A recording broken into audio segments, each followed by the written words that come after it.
¿Listo?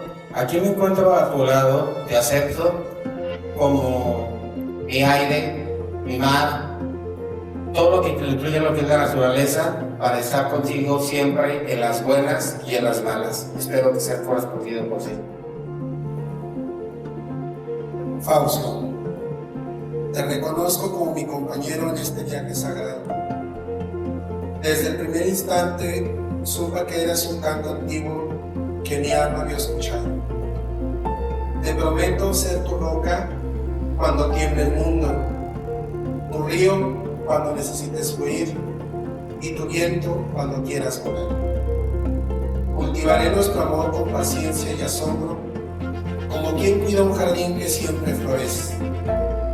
Caminaré bajo el sol y bajo la lluvia a tu lado, compartiendo la risa, las raíces y la libertad.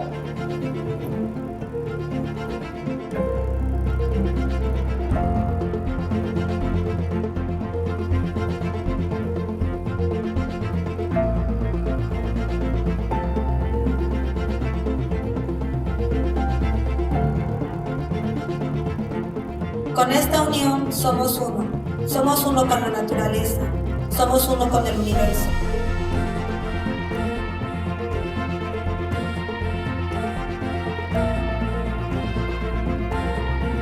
Muchas felicidades, gracias por los nombres.